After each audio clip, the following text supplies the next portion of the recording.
தக்காளி சட்னிக்குங்க, இட்லி தோசைக்குங்க கொஞ்சமாக எண்ணெய் கடலெண்ணெய் ஊற்றிங்க, ஒரு பல்லாரி வெங்காயம், 2 தக்காளி போட்டுங்க, ஒரே ஒரு வரமிளகா போட்டிருக்குங்க, உப்பு. ஃபஸ்ட்டு பல்லாரி வெங்காயத்தை வதக்கிட்டுங்க, எண்ணெய் ஊற்றி பல்லாரி வெங்காயம் வதக்கிட்டுங்க, நம்ம ஒரே ஒரு வரமிளகா இல்லாட்டி 2 வேணாலும் போட்டுக்கலாங்க. 2 போட்டால் கொஞ்சம் காரமாக இருக்குங்க குழந்தைகளுக்கு.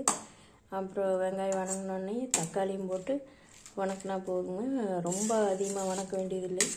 ஆற வச்சு நம்ம மிக்ஸி சின்ன ஜாரில் ஒரு தடவைன்னா அரை மிக்ஸி ஓடணும், 2 தடவை ஓடனாலும் போட்டுக்கலாம். அவ்வளோதாங்க. அப்படியே நம்ம தாளிக்காமையே அப்படியே இட்லி தோசைக்கு நம்ம தக்காளி சட்னி சாப்பிட்டுக்கலாம். இதுலேயே நம்ம தேங்காய் ஓடனாலும் போட்டுக்கலாம், கருவேப்பிலை வெங்காயம் வதக்கும் போதும் போட்டுக்கலாங்க. நான் எதுவுமே கலக்கலைங்க. எண்ணெய், பல்லாரி வெங்காயம் ஒன்று, 2 தக்காளி, பல்லாரி வெங்காயத்து கூட ஒரே ஒரு வரமிளகாய்ங்க. இதை ஆற வச்சு நம்ம மிக்ஸியில் அரைச்சி இட்லி தோசைக்கு கலக்கிக்கலாங்க. தேங்காய் சட்னியும் வச்சுக்கலாங்க கூட.